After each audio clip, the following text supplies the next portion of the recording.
Bill తీసుకోండి. Hello వదినా. Hello Babji, ఏటిలో వచ్చా? ఏం లేదు వదినా, రేపు మా boss Chiranjeevi 100th film release. Function grand గా ఉండాలని చాక్లెట్ కొనడానికి వచ్చాను. ఈయన బాబ్జీ అని మా వారి బ్రదర్. చాలా పెద్ద. వదినా, ఇక్కడ పరిచయం చేసే బదులు మా ఇల్లు పక్కనే హాయిగా కాఫీ టీ తాగుతూ పరిచయం చేయొచ్చుగా.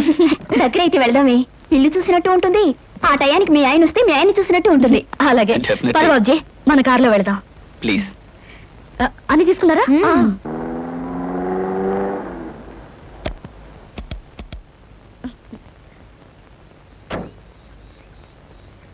వదినా, ఇది కాదు, అది మన ఇల్లు. రావద్దునా, రావద్దునా, ప్లీజ్ కా కూర్చోండి. ఇది నిజంగా మీ ఇల్లేనా? అవును వదినా, మా ఇల్లే మమతల కోయిల, మా ఇల్లే మమతల పందిరి. రాగానే అలా కూని చేస్తావరా, దర్చుకుంటా. నాన్నగారు. మీ నాన్నగారా? కథల కుతూహలంలో కాపీ కలిపేశావురా. అమ్మా నువ్వా? ఎంతసేపు అయింది వచ్చి?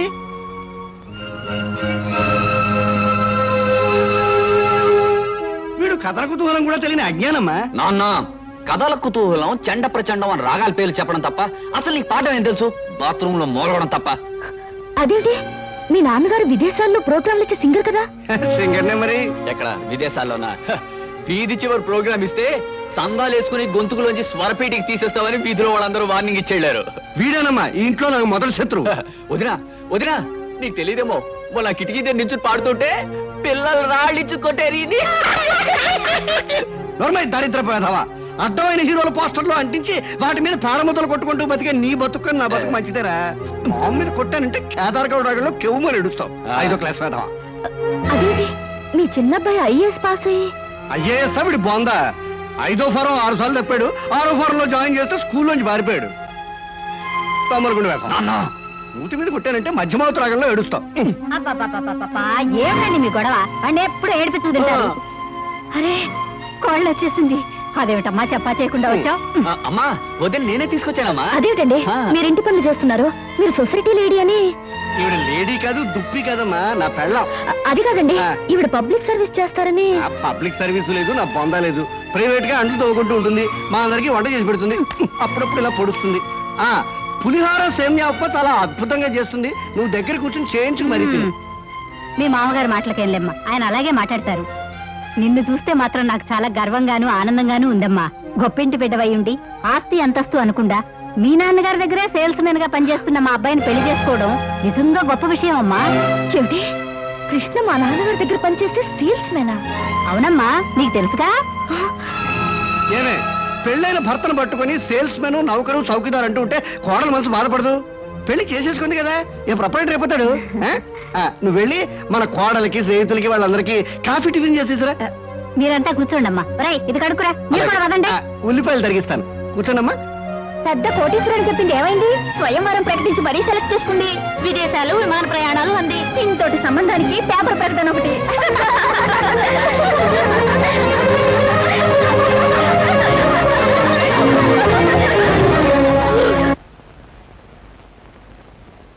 మావయ్య, సీతకి నిజం ఎలా చెప్పాలో తెలియడం లేదు, కానీ చెప్పక తప్పని పరిస్థితి వచ్చేసింది.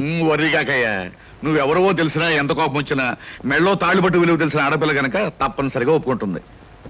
అమ్మా సీత, ఎక్కడి చూస్తున్నావమ్మా? ఇప్పుడే అల్లుడు గారు నేను నీ గురించే తలుచుకుంటున్నాం. నేను కూడా మీ అల్లుడు గారి గురించే తలుచుకుంటూ వచ్చాను. బై బై, మీ హనీమూన్ ప్రయాణానికి కావాల్సిన కొనుక్కున్నావా? నాకు కావాల్సింది కొనుక్కుందామంటే నాకు అది దొరకటం లేదు డాడీ.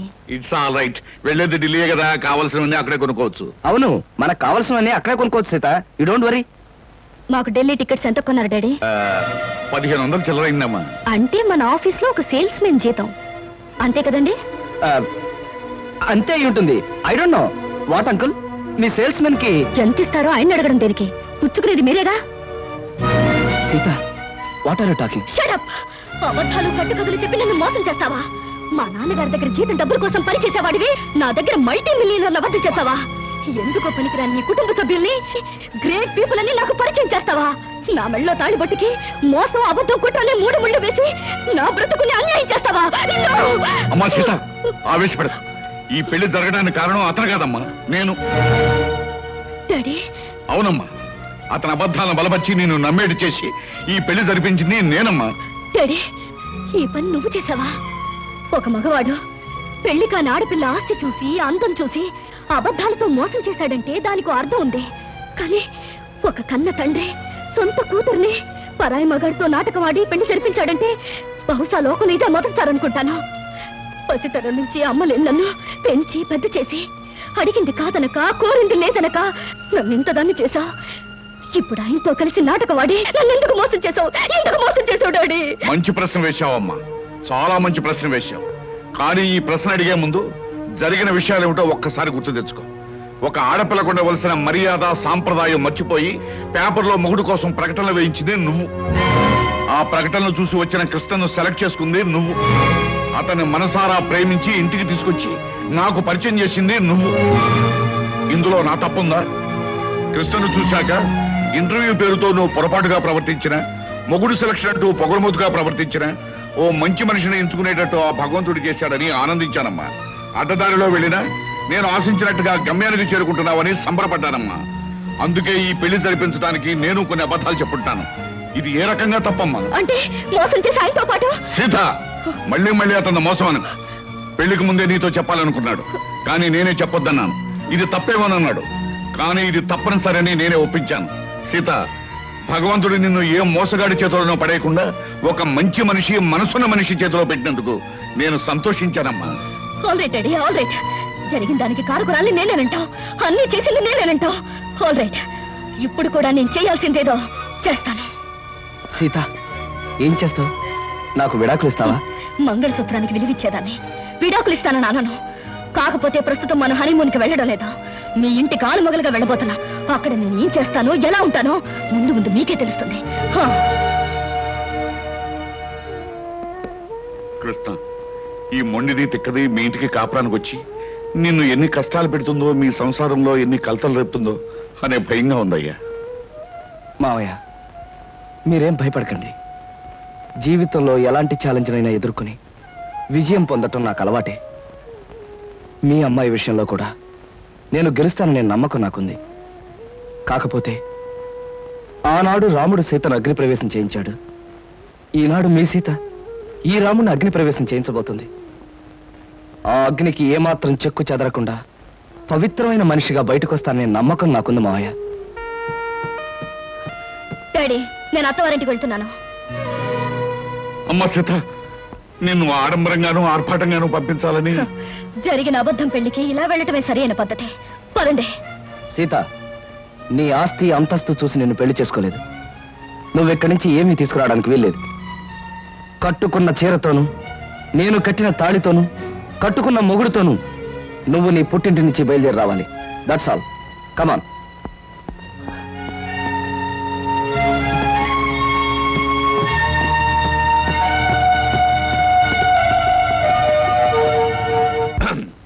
మా బాస్ చిరంజీవి ఇలాగే ఒక సినిమాలో ఫస్ట్ నైట్ అప్పుడు ఆపుతావా నీ గోలా? నేను వెళ్ళా? వెళ్ళు. 1 minute.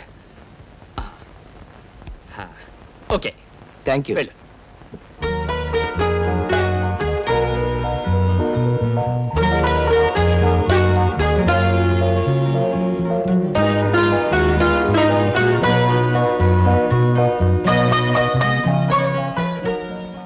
సీత,